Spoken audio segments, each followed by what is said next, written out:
আসসালামু আলাইকুম, this is Rubaida Rusha. So যারা যারা আমার ব্লগ ভিডিও মিস করতেছিলা, এটাই তাদের জন্য। কজ তোমরা যারা আমার শর্টস ফলো করো তারা জানো সবাই যে আমি খুব বেশি ব্যস্ত ছিলাম আমার বোনের ওয়েডিং এর জন্য। এখানে আমরা কি গবেষণার কি আলোচনা করতেছিলাম এটা তোমাদের একটু শোনাই কেমন।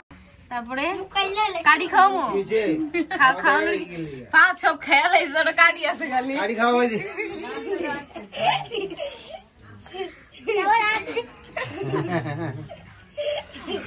এবার তারা খাওয়ানোর মতো কিছু নাই, দুই কার্ড আছে আরে দিব এবার।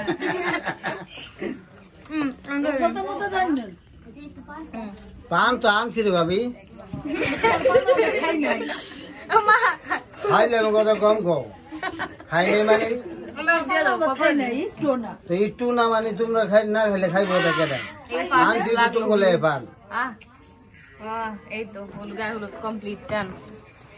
আমার হলুদ দেওয়া শেষ। এরপরে হচ্ছে পর্বজার তার হচ্ছে কোনের আম্মু আব্বু, কোনের আম্মু আব্বু তো আমার আম্মু আব্বু যে তোমরা দুই বোন।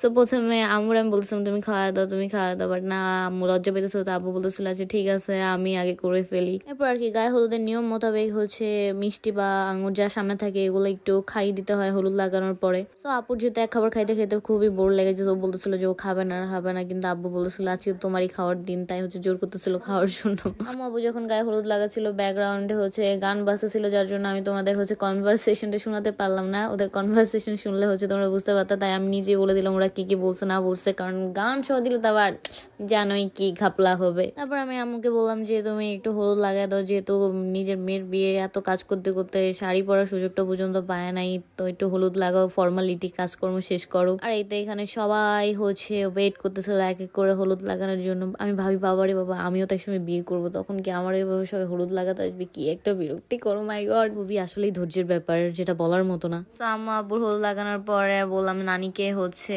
হলুদ লাগিয়ে দিতে, ইনি হচ্ছে আমাদের নানি। তো তাকে বললাম যে নাও, এই তো নাতির বিয়ে হয়ে যাচ্ছে, একটু হলুদ লাগিয়ে দাও। আর ইনি হচ্ছে আমাদের আরেকজন নানু, দুইটা নানু বলতে গেলে। নানুটা হচ্ছে আমার আম্মুর মা আর এই নানুটা হচ্ছে আমার মামির মা। ইনি অনেক আনন্দের রসিক একজন মানুষ, এটা কেন বললাম ভিডিও লাস্টে গেলে বুঝতে পারবা।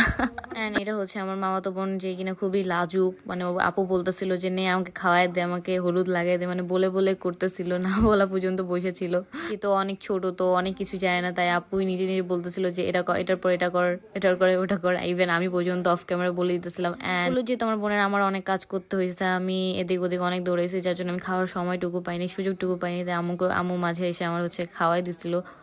সবাই অপেক্ষা করতেছিল আমি কখন নাচ করবো। এখানে যেহেতু গান বাজতেছে তাই তোমাদের সেটাও শুনাইতে পারলাম না। সবাই আমার নাচ দেখার জন্য পাগল হয়ে গেছিল, আমাকে এত পরিমাণ জোর করছে যাও তোমাদের একটা নাচ দেখাই দিই, না দেখানো পর্যন্ত আমাকে ছাড়তেছিলই না। গ্রামের মানুষের যে এত নাচ দেখার পাগল, জানলে তো আমি নাচ আসলে প্র্যাকটিস করে যেতাম, কারণ আমি নাচ একদমই প্র্যাকটিসই করে যাইনি। আমি আবার লজ্জাও পেতেছিলাম, কারণ পোলাপাইন গুলো আসলে হাসতেছিল, ওরা তো আসলে হাসি কন্ট্রোল করতে পারে না, ওদের হাসি দেখে আমিও হাসি দিছিলাম। আর যেহেতু বিয়ে বাড়ি নাচানাচি না হলে তো একদমই ভালো লাগবে না, তাই আমি নাচ দিয়ে হচ্ছে অনুষ্ঠানের উদ্বোধন করে দিছিলাম। তোমাদের কাছে স্পেশাল কোশ্চেন বলো তো আমি কোন গানে ডান্স করছি, যদি এটা বলতে পারো তাহলে তোমাদের জন্য আমি বিকাশ করে চকলেট পাঠিয়ে দিব। এটা হচ্ছে তোমাদের গিফট। অনেকগুলাই ডান্স ওদের দেখাইছিলাম, কিন্তু সবগুলোর ভিডিও শুট করা হয়নি, আমার ফোনে চার্জ ছিল না, আমি তাই একটা গানে ভিডিও শুট করছিলাম। শুট করে যেহেতু গানের প্ল্যান হয়ে গেছিল, আমি নাচের প্ল্যান হয়ে গেছিল, তাই হচ্ছে আমি অত ভালো ডান্স করতে পারিনি। আই নো দ্যাটস, আমার ডান্স নিয়ে কেউ জাজমেন্ট করো না। আমাদের ভিডিও শুতে কি বলছিলাম যে লাস্ট পর্যন্ত ওয়েট করার, কেন বলো তো? এই সেই আমার নানু, যে কিনা খুবই রসিক গান, খুব ফানি টাইপের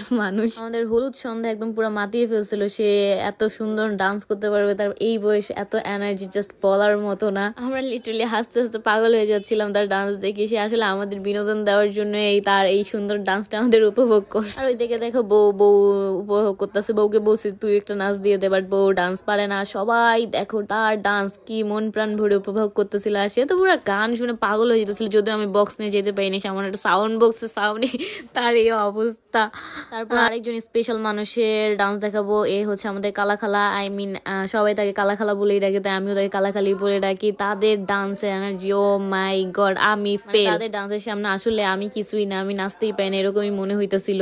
গান বাজুক বা না বাজুক, তারা মানে তাদের এই বয়সে এত এনার্জি, আমার তো মনে হয় না আমার এত বয়স হওয়ার পর আমি এইভাবে নাচতে পারবো কিনা। যাই হোক, তাদের জন্য আমাদের অনুষ্ঠানটা আরো বেশি মজার হয়ে গেছিল। সবাই অনেক হ্যাপি ছিল, আনন্দে হাসতেছিল, হাততালি দিতেছিলাম। আমরা আমাকে বলতেছিল বলছিল কালা খালার সাথে যে একটু ডান্স পারফর্ম করতে, আর কি করে সবাইকে একটু বিনোদন দিতে। আমিও যে ঝাঁকানাকা গানে নাচ শুরু করে দিলাম।